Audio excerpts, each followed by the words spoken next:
Here's the starting point, the ascendant of the chart.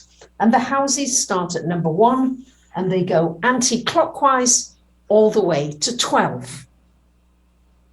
The first house is about self, is about you, is about your self-development, your self-growth, your initiative, the way you move forward or the way you don't move forward. Often your physical characteristics are found in this first house of self. Then it's a great idea to take the houses in pairs because they do resonate in pairs. So you may have a planet or two or more in the first house and nothing in the seventh house, or vice versa. Nonetheless, this lifetime you are likely to be dealing with relationships, which is the seventh house, and self relationships. This is marriage partners, but also business partners, people you consult with. This also comes into the area of one-to-one relationships. So if that's all you remember about the first house, it's about me, my self-development. The seventh house, it's about me interacting in my relationships. You've got the essence of these houses. Okay, cool. Let's go on to the second and the eighth house. The second house has to do with your money, your own earned money, how you make money, how you make a living. Okay. And it's also to do with your talents, your gifts. Because often, especially if you do what you love, chances are you're going to make a living out of doing that.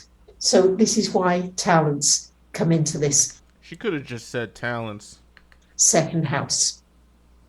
Then let's shoot over to the opposite house. This is other people's money. This might be your spouse's money, and it can also be other people's gifts coming into you. So an inheritance would come into this. Okay, so the second house is talents and gifts. And then the eighth house is gifts from other people. That's a better way to say it. I don't know why she said other people's money. Area of the chart. This is often a grant, a sponsorship.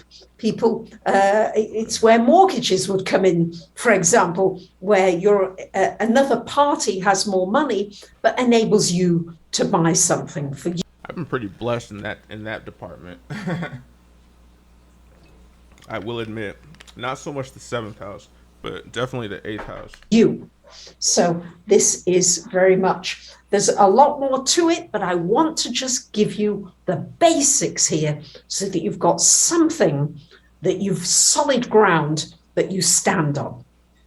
The third house. The third house has to do with communication, and it has to do with learning and early education and short trips in the neighborhood and siblings, the people and the things that are around you in close proximity. And it has to do with speech and talking. The ninth house has to do with higher education, has to do with travel, long distance travel, trips and traveling. Early education, university education, further and higher, the more spiritual end of the mind.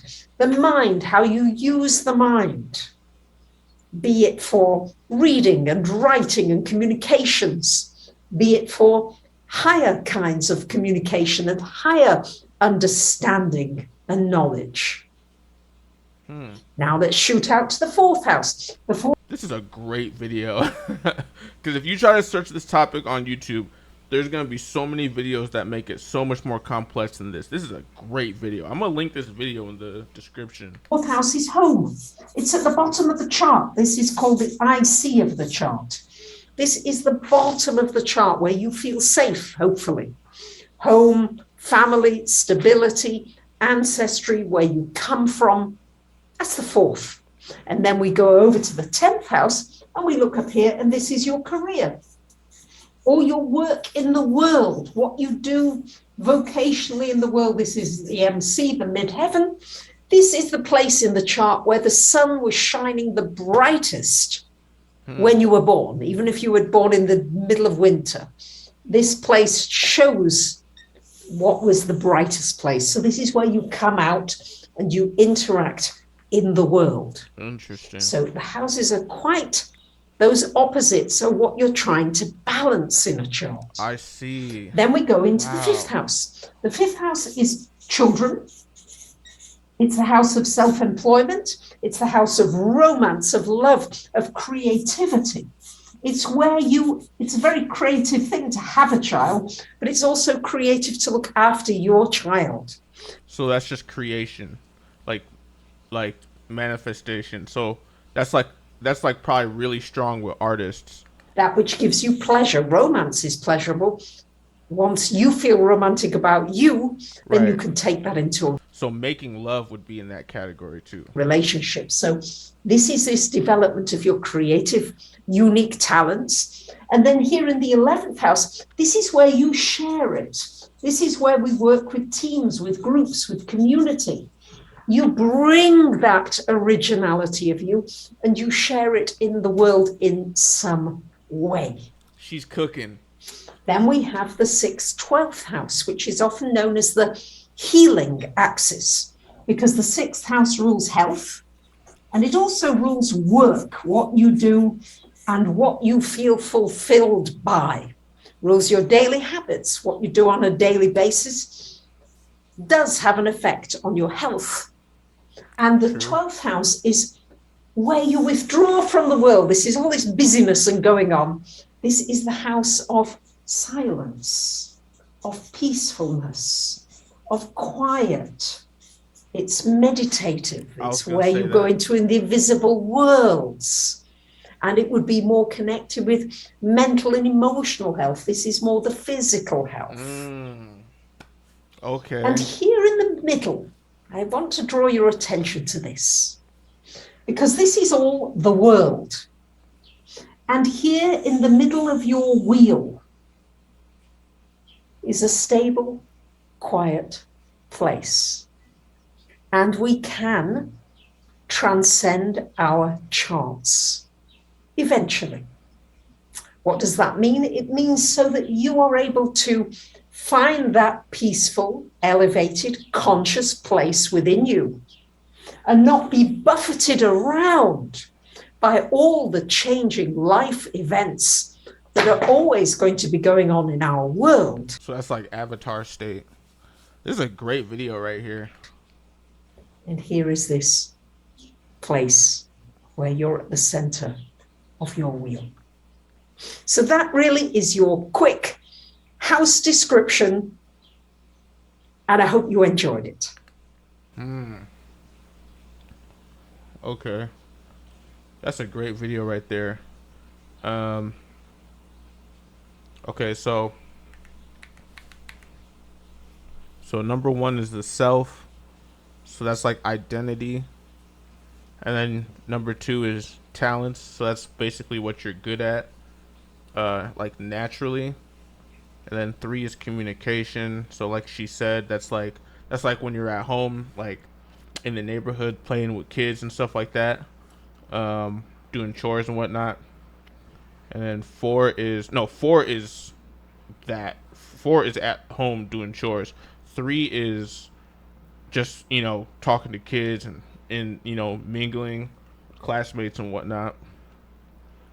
And then 5 is like, making a painting or drawing or going on FL Studio or making something creative and spontaneous. And also, like making love and stuff like that. Like anything that's like anything, I can't think of the word. Anything that's like spontaneous creation. And then 6 is physical health. It's like going to the gym, like eating oatmeal and stuff like that. And 7 is relationships. So like courtship and you know, um, I don't know any other examples of relationships. I guess like I don't know, like that might have to do with like you know like jobs and stuff like that. But no, that's 10. So um, I guess that's just like courtships and like intermarital stuff. And then uh, 8 is gifts from other people. So that's what other people are doing for you. Not necessarily monetary, but that's basically um, you know, somebody does you a solid that came from the 8th house, right? And then travel, number 9 is travel. So like when you go to college, you fly across the country or whatever, you know. Um like if you grew up in Michigan, but you go to UC Berkeley or something for school, that would be the 9th house.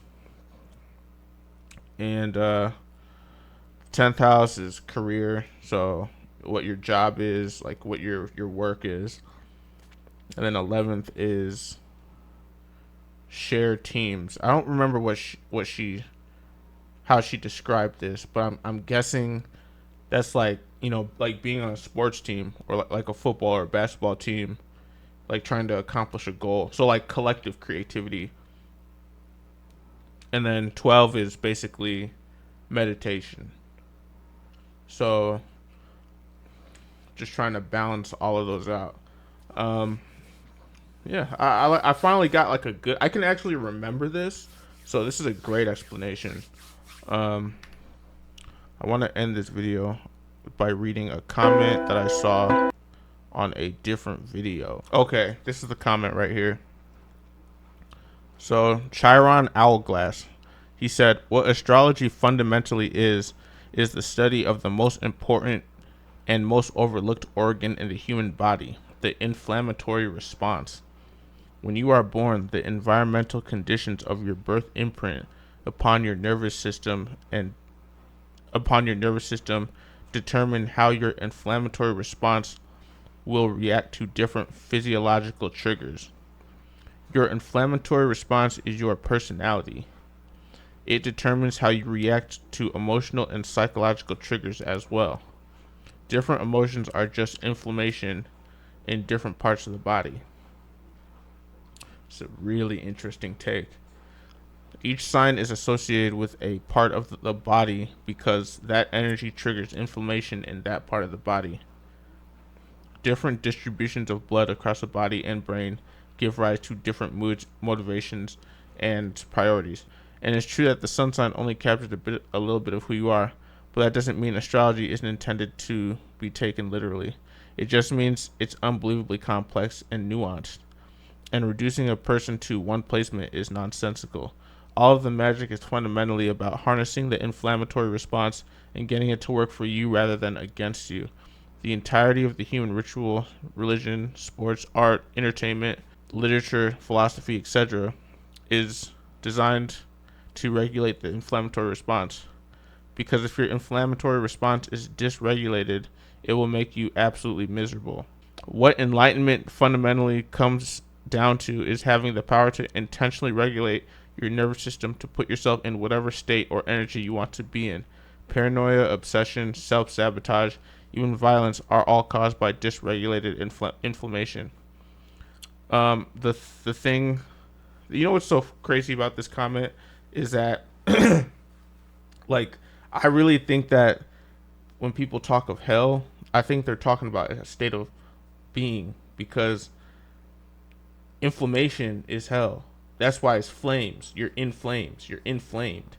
So he says the thing keeping all of humanity from ascending is the failure to appreciate the inflammatory response as not only a distinct organ, but the most important one when it comes to society and mental health.